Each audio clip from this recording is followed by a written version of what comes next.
সুধী ভক্তবৃন্দগণ, শ্রীমদ্ ভাগবত মহাপুরাণের নবম স্কন্ধের ৩য় অধ্যায়ের ১ নম্বর শ্লোক হইতে ২৬ নম্বর শ্লোক পর্যন্ত দেখলে পরে আপনারা বুঝতে পারবেন যে সরজাতি নামে এক রাজা ছিলেন।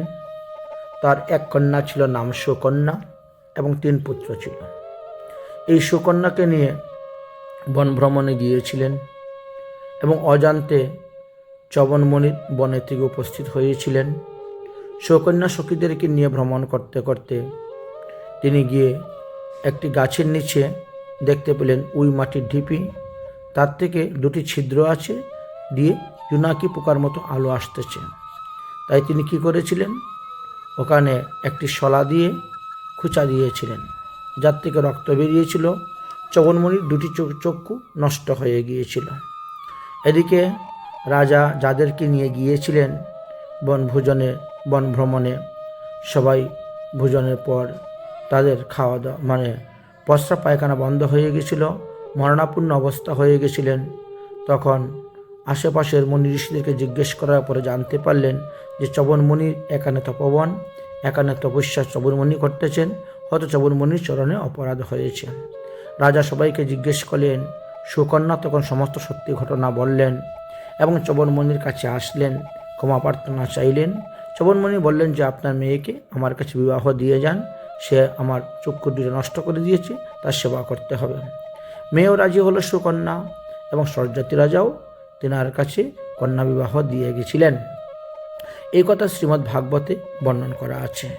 এই স্থানে একটি মন্ত্র আমরা মহাজনের মুখে শুনেছি যে সরজাতিশ্চ সুকন্যাশ্চ চবনম চ সংক্রমণ ভোজনান্তে স্মরেত নিত্যম তস্য নেত্র ন নশ্যতি।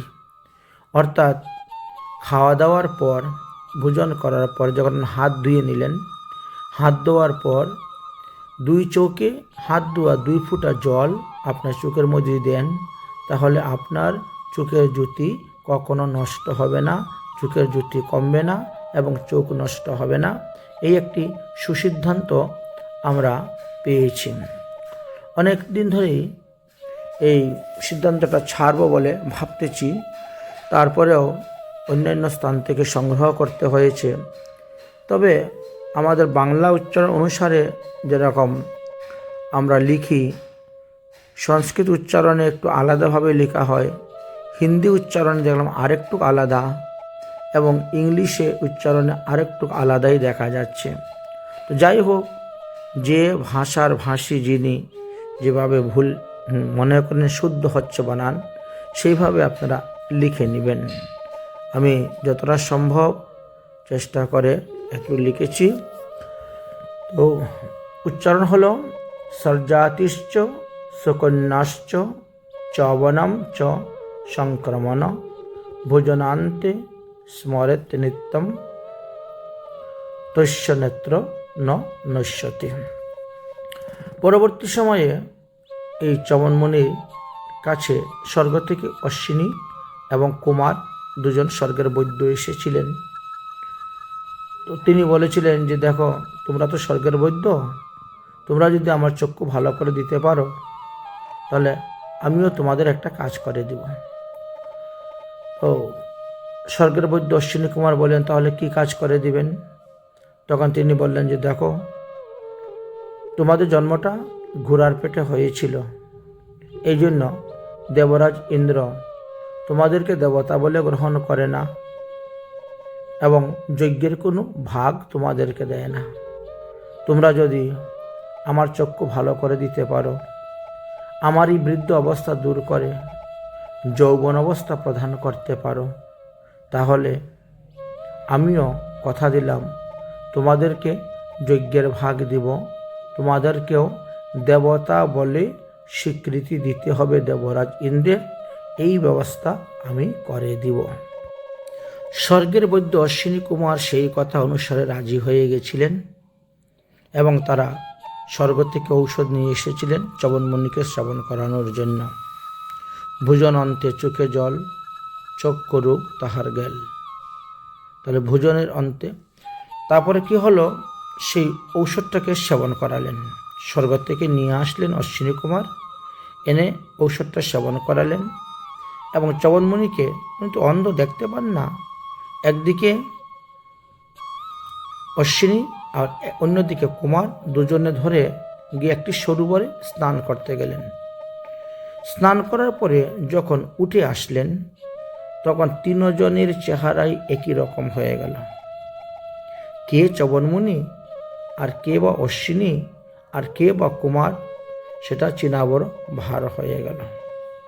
এবার চ্যবনমুনি তিনার স্ত্রীকে পরীক্ষা করার জন্য তখন তিনি বলছেন, সুকন্যা, এই তিনজনের মধ্যে কে তোমার স্বামী, তাকে পরিচয় করে তুমি তাকে স্পর্শ করো, তাকে ধরো। সুকন্যা তখন বিপদে পড়ে গেলেন যে তিনজনকে দেখতে একই রকম চেহারা, একই রকম বেশভূষা, একই রকম সব কিছু। এখন কেমন করে তিনি বুঝবেন কে তিনার স্বামী? এখন একজনকে ধরতে গিয়ে যদি অন্যজনকে ধরে ফেলেন, স্পর্শ করেন, তাহলে সেখানে উপহাস্যের পাত্র হতে পারেন, অথবা অন্য কিছুও হতে পারে। একটি মহাবিপদের মধ্যে তিনি পড়ে গেলেন, একটা বিরাট সমস্যার মধ্যে পড়ে গেলেন। এখন সেই সমস্যার থেকে তিনি কিভাবে মুক্ত হবেন চিন্তা করতে করতে মাথার মধ্যে হঠাৎ একটা বুদ্ধি আসলো তিনার, যে তাহলে আমি অশ্বিনী এবং কুমারকে স্তুতি করি। এই জন্য তিনি তখন অশ্বিনী এবং কুমারকে, স্বর্গের তো দেবতা দ্বারা, স্তুতি করতে শুরু করলেন। যখন স্তুতি করতে শুরু করেছেন, তখন অশ্বিনী কুমার এরা চৌকে দ্বারা, ইঙ্গিত দ্বারা দেখিয়ে দিচ্ছে যে উনি হলেন তোমার প্রকৃত স্বামী, আমরা দুজন নয়। তখন সুকন্যা গিয়ে তিনার স্বামীকেই তিনি স্পর্শ করলেন, ধরে ফেললেন। এতে চ্যবনমুনিও অত্যন্ত সন্তুষ্ট হলেন, প্রসন্ন হলেন। চ্যবনমুনি বৃদ্ধ অবস্থা থেকে যৌবন অবস্থা প্রাপ্ত হলেন, চক্ষুরোগ ভালো হলো। আর তারপরে তিনি সত্রাজিৎ রাজার সর্যাতি রাজার বাসভবনে গিয়ে উপস্থিত হলেন। আর সেখানে উপস্থিত হওয়ার পরে তিনি শ্বশুরমশাইকে বললেন যে এইভাবে স্বর্গের অশ্বিনী কুমার, এদের কারণে আমি নবযৌবন ফিরে পেরেছি, আমার চক্ষু ভালো হয়ে গেছে, অতএব এদের উদ্দেশ্যে আমাকে একটা যজ্ঞ করতে হবে এবং সেই যজ্ঞের ব্যবস্থা আপনি করে দিন। সেই যজ্ঞ না করা পর্যন্ত আমি তাদের কাছ থেকে, ঋণ থেকে মুক্ত হইতে পারব না। তখন রাজা সর্যাতি কী করলেন, সেই যজ্ঞের ব্যবস্থা করে দিলেন। যজ্ঞের ব্যবস্থা করা হলো, সোমযাগ যজ্ঞ আরম্ভ হলো। যজ্ঞ চলছে। যজ্ঞ যখন চলছে, তখন তিনি অশ্বিনীর নামেও হোমযজ্ঞ আহুতি প্রদান করলেন এবং কুমারের নামেও আহুতি প্রদান করছেন। সেই সংবাদ গিয়ে পৌঁছেছে দেবরাজ ইন্দ্রের কাছে। সংবাদ পৌঁছবার পর দেবরাজ ইন্দ্র তখন ক্রোধিত হয়ে গেলেন এবং চ্যবনমুনিকে তিনি বধ করার জন্য বজ্র হাতে নিলেন, বজ্র তিনি মারবেন। কিন্তু চ্যবনমুনি তপস্যার দ্বারা, ধ্যান নিতে তিনি জানতে পারলেন। আর জানার পরে তিনি কি করলেন, মৃত্যুলোক থেকেই স্বর্গলোকে দেবরাজ ইন্দ্রের হাতে যে বজ্র ছিল, সেই বজ্রটাকে স্তম্ভন করে দিয়েছেন হস্তসহিত। যার কারণে দেবরাজ ইন্দ্র এখন পড়ে গেলেন বিপদে। তিনি হাত না নামাতে পারেন, না উঠাতে পারেন, না কোনো নড়াচড়া করতে পারেন, না হাত থেকে বজ্র নিচে রাখতে পারছেন, হাত থেকে ছাড়াতে পারছেন। এমনই বিপদে পড়লেন, কোনো কিছু করার মতো তিনার আর শক্তি রইল না। তখন তিনি বাধ্য হয়ে তিনি তখন ব্রহ্মার কাছে গিয়েছিলেন। ব্রহ্মার কাছে যাওয়ার পরে ব্রহ্মা তখন বললেন, চ্যবনমুনি এত ভজন করেছেন, এত তপস্যা করেছেন যে তিনার তপস্যার্থে যে ইচ্ছা করলে তোমাকে স্তম্ভন কেন, তোমাকে পুঙ্গ করেও দিতে পারেন, তোমাকে ইন্দ্রপদ থেকে সরিয়ে দিতে পারেন, তোমার পতন হয়ে যেতে পারে। সাধুগুরু বৈষ্ণব মুনি ঋষিগণ আদরের বস্তু। তাদেরকে যারা অনাদর করেছে তাদেরকে সারা জীবন দুঃখ ভোগ করতে হয়েছে। অতএব যাও, তুমি তিনার চরণে গিয়ে ক্ষমা প্রার্থনা করো। তিনি ছাড়া তোমার এই হস্তের স্তম্ভনটি অন্য কেউই ছড়াতে পারবে না। যার পরে দেবরাজ ইন্দ্র ভয় পেয়ে গেলেন এবং চবনমণির চরণে শরণাগত হলেন, দণ্ডবত প্রণাম করলেন, ক্ষমা প্রার্থনা চাইলেন, নিজের অপরাধ স্খলনের জন্য স্তুতি করলেন। চবনমণি সন্তুষ্ট হয়ে বললেন, হে দেবরাজ ইন্দ্র, তুমি কথা দাও, আজ হইতে অশ্বিনী কুমার এই দুই স্বর্গের বৈদ্যরাজকে তুমি দেবতা বলে গ্রহণ করবে। তাহলে আমি তোমার হস্তের স্তম্ভনটাকে ছাড়াবো। দ্বিতীয়ত হলো, যেখানে যেখানে যজ্ঞ হবে অশ্বিনী এবং কুমার এই দুজন যজ্ঞের ভাগ পাইবে। তাহলেই আমি তোমাকে স্তম্ভন থেকে মুক্ত করব। তখন দেবরাজ ইন্দ্র নিজের কার্যসিদ্ধির জন্য এই দুই প্রতিজ্ঞা বা প্রতিশ্রুতি তিনি তখন স্বীকার করে নিলেন। আর স্বীকার করে নেওয়ার পরে দেবরাজ ইন্দ্র ক্ষমা প্রার্থনা চেয়ে সেখান থেকে চলে গেলেন। আর অশ্বিনী কুমার তারাও দেবতা হয়ে স্বীকৃতি পেয়ে গেলেন, তারাও যজ্ঞের ভাগ পাচ্ছেন। চবনমুনিও সুস্থ সবল অবস্থায়, নবযৌবন প্রাপ্ত অবস্থায় তিনি সংসার সুখ বিষয় ভোগ করেছিলেন। তো এই হয়েছে শ্রীমদ্ ভাগবত মহাপুরাণের নবম স্কন্দের 3 অধ্যায়ের 1 নম্বর শ্লোক হইতে 26 নম্বর শ্লোকের সংক্ষিপ্ত সারমর্মটা আমরা আপনাদেরকে জানাইলাম।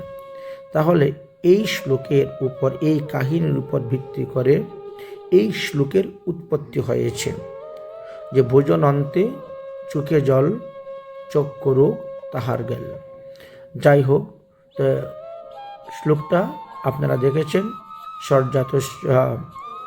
সর্জাতশ্চ সুকন্যাশ্চ চবনঞ্চ সক্রমণম ভোজন অন্তে বা ভোজনান্তে স্মরেত নিত্যম তস্য নেত্রম ন নশ্যতি।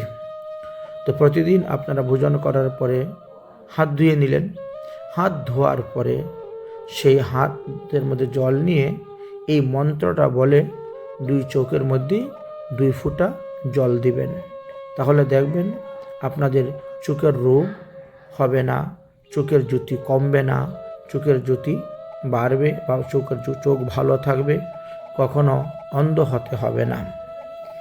অনেকেই বৃদ্ধ বয়সে অন্ধ হয়ে যান, অন্ধ হতে হবে না।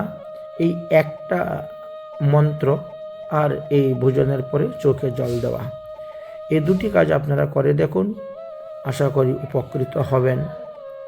আমিও কিছুদিন ধরে ব্যবহার করতেছি এবং আমি উপকৃত হচ্ছি, তাই আপনাদেরকে বলতেছি। তাছাড়া অনেক সাধু মহাত্মাদের মুখে শুনেছি, অনেক বয়োজ্যেষ্ঠ লোকের মুখে শুনেছি যে ভোজন অন্তে চোখে জল চক্ষু রোগ তাহার গেল। তো চক্ষু রোগ নাশের জন্য একটা সহজ উপায় পেলাম এবং ভাগবতেরও এই কাহিনীর উপর ভিত্তি করেই মহাজনগণ এই শ্লোকে রচনা করে গেছেন, আমরা আস্বাদন করলাম। তো এখানে বাংলা ভাষা, ইংরেজি ভাষায় এবং হিন্দি ভাষায় 3 রকমই অনুবাদ বা ট্রান্সলেশন করে দেওয়ার চেষ্টা করা হয়েছে। তো আপনারা যে যা ভাষা বুঝেন সেই ভাষায় ব্যবহার করে সেইভাবে মন্ত্র উচ্চারণ করে আপনারা চোখে যদি জল দেন ভোজন অন্তে, অবশ্যই আপনারা উপকৃত হইবেন। রাধে রাধে।